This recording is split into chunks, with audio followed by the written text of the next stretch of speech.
Satyabama Institute of Science and Technology, Chennai and Sriperumbudur. நாம் உண்ணும் அரிசி பளபளப்பாக மெல்லியதாக இருந்தால் போதும், அதுதான் நல்ல அரிசி என நினைத்துக்கொண்டு போட்டி போட்டு வாங்கி வருவோம். ஆனால் உண்மையில் அது போன்ற அரிசி நம் உடல் நலத்திற்கு கேடு விளைவிக்கிறது என தகவல் வெளியாகியுள்ளது. அதாவது பெருகி வரும் மாடர்ன் ரைஸ் மில்கள் தான் இதற்கு காரணமா? விரிவாக பார்க்கலாம். திருவள்ளூர் மாவட்டம் மீஞ்சூர் மற்றும் அதை சுற்றியுள்ள பெரும்பாலான கிராமங்களில் சுமார் 160 சாதாரண அரிசி ஆலைகள் இயங்கி வந்தன. ஆனால் தற்பொழுது வெறும் 2 சாதாரண அரிசி ஆலைகள் மட்டுமே செயல்படுகின்றன. சரி, அது என்ன சாதாரண அரிசி ஆலை, மாடர்ன் அரிசி ஆலை? இவை இரண்டிற்கும் பெரிய வித்தியாசம் இருக்கிறது. உதாரணமாக, அரிசியை ஒரு பாத்திரத்தில் இட்டு அதை வேக வைத்து பின்பு தண்ணீரை வடித்துவிட்டு சாப்பிடுவது முன்னோர்களின் செயலாக இருந்தது. ஆனால் இன்றைய காலகட்டத்தில் எரிபொருள் சிக்கனம், நேர சேமிப்பு என்று கூறி அரிசியை குக்கரில் வேக வைத்து உண்டு வருகிறோம். இது பலவித நோய்களை நம் உடலுக்கு உண்டாகிறது. அதே போலத்தான் சாதாரண அரிசி ஆலைக்கும் நவீன அரிசி ஆலைக்கும் உள்ள வித்தியாசமும் இருந்து வருகிறது. சாதாரண அரிசி ஆலையில் நெல்மணிகளை தண்ணீர் தொட்டியில் ஊற வைத்து பின்பு அலசி அதை ஒரு பெரிய பாத்திரத்தில் போட்டு பகுதியாக வேக வைத்து பின்பு அதை உலர வைத்து நன்கு காய்ந்த பின்பு அதை இயந்திரத்தில் போட்டு அரைத்து பின்பு அதிலிருந்து வரும் அரிசியை உண்டு வாழ்ந்து வந்தவர்கள் நமது முன்னோர்கள். ஆனால் தற்பொழுது உள்ள முறையில் நவீன அரிசி ஆலையில் நெல்மணிகள் உடனடியாக சூடாக்கி பின்பு அதை அரைத்து அதை பாலிஷ் செய்து அரிசி கடைகளில் விற்பனை செய்கின்றனர். பார்ப்பதற்கு அழகாக இருக்கும் அரிசியை பார்த்து மக்கள் பலர் எது சிறந்தது, எது உடல் நலத்திற்கு சரியாக இருக்கும் என்று தெரியாமல் வாங்கி உண்ணுகின்றனர். இதனால் மனிதர்களுக்கு பல நோய் பாதிப்புகள் ஏற்படுகின்றன.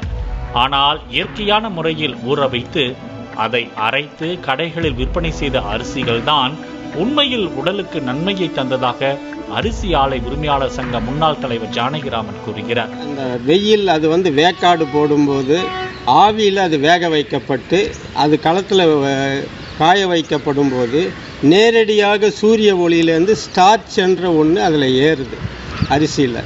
அது உடம்புக்கு அந்த புழுங்கல் அரிசினால் நல்ல ஸ்ட்ரென்த்து கிடச்சிட்டு இருந்தது.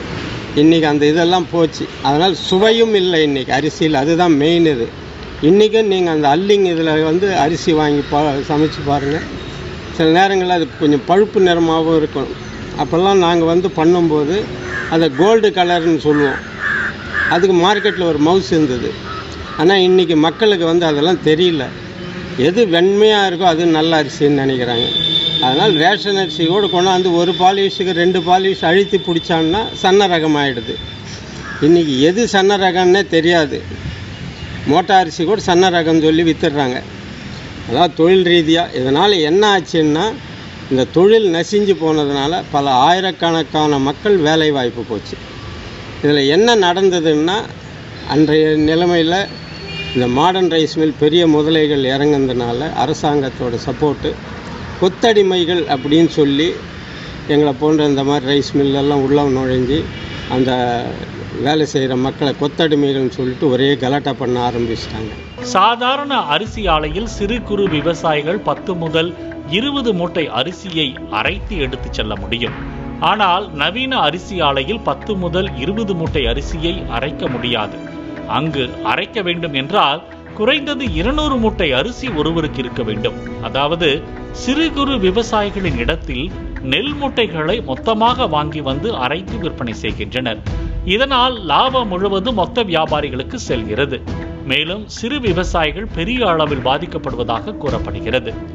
நவீனம் என்ற பெயரில் சாப்பிடும் அரிசியை கூட நாம் அழகாக பளபளப்பாக இருக்க வேண்டும் என்று நினைக்கிறோம்.